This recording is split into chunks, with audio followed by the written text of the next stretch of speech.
Oh, how quickly things can change in terms of the precious metals markets. They've done a full reversal today. They've bounced back based off of an almost contradictory report from the chefs at the Cook the Books Club in terms of the employment numbers.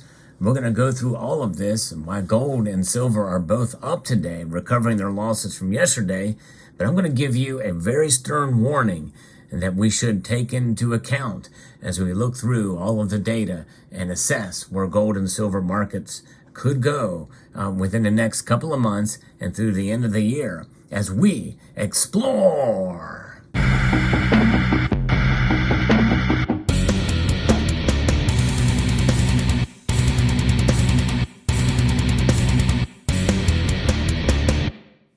If you enjoy videos like this, I hope you will consider pressing that thumbs up button down below. It does help the algorithm.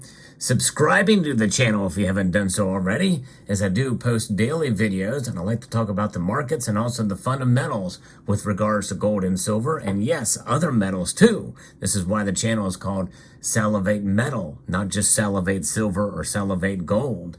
Nonetheless, what's going on in the markets now? Well, gold and silver are both up moments before the markets close. Silver is up over 1.6%, up 38 cents today, comfortably above $23 an ounce.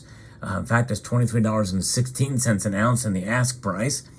Gold is up almost 3/4 of a percentage point, up 14 bucks to $1,925.80 in the ask price for gold. Platinum and palladium are both up as well. Platinum is up 1% and palladium is up 0.5 percentage point. All the metals reacting, save for rhodium, which is flatlined today. But nonetheless, this is because of what the chefs at the Cook the Books Club have been doing and saying. They're not in lockstep, apparently, because we have weaker than expected employment data from June, and the gold market is reacting because of that. But it very well may be short-lived, because there is going to be other numbers that are going to be coming out very, very soon next week that are going to be something to watch, a potential trigger as to what the Fed is going to do at their next meeting from July 25th and through the 26th. And that is inflation report. The CPI numbers are going to be coming out. That is going to be the tail of the tape. The gold market rebounded Friday on weaker than expected employment data from June. The U.S. economy adding 209,000 new positions versus the expected 225,000 jobs.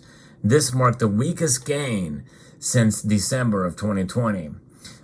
Slowing employment growth is good news for gold, as it could remove the need to hike twice this year, which was a promise made by Federal Reserve Chair Jerome Powell multiple times in June, which means that most people think that first hike is going to come this month because they paused back in at the last meeting in June.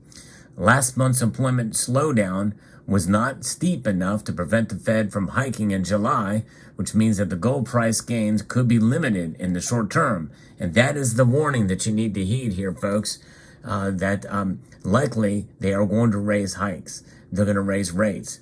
Last month's employment slowdown and will be welcomed by Fed officials, particularly following the alarming and seemingly misleading surge in the ADP measure reported yesterday.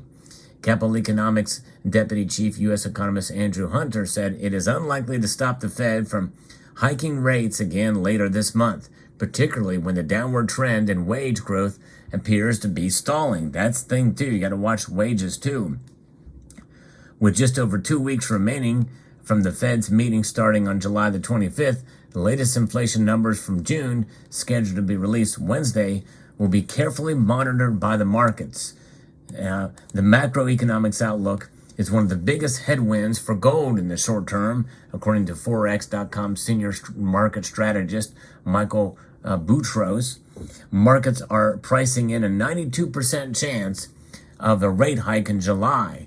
This is from the Fed Watch tool. In fact, specifically, I'm looking at that number now. It's 92.4. So a vast majority as of right now, but that number could change dramatically depending on what the CPI numbers show us next Wednesday.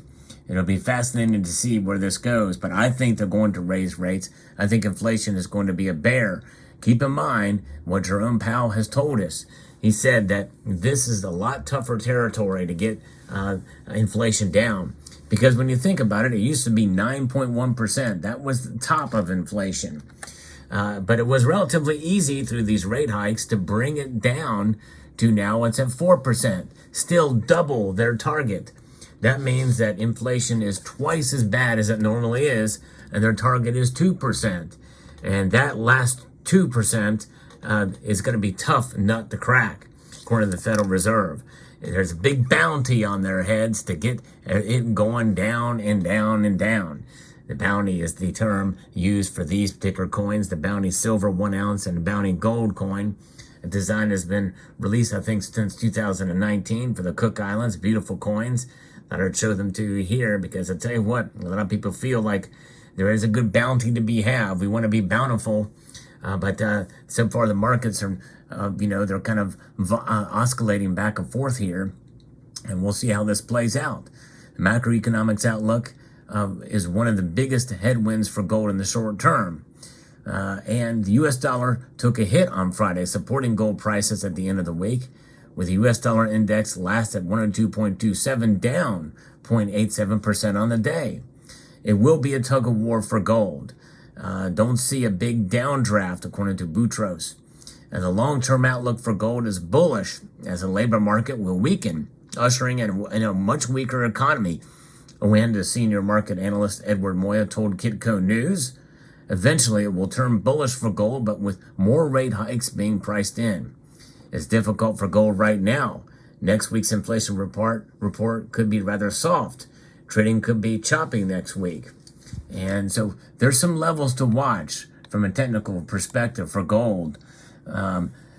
Gold could only break its bearish trend when it rises above $1,943 and $1,965 price levels. That's where it's going to only could be breaking. But the 1903 to 1910 range has been a rock solid critical support zone. Again, I harken back to when gold traded below $1,900 an ounce.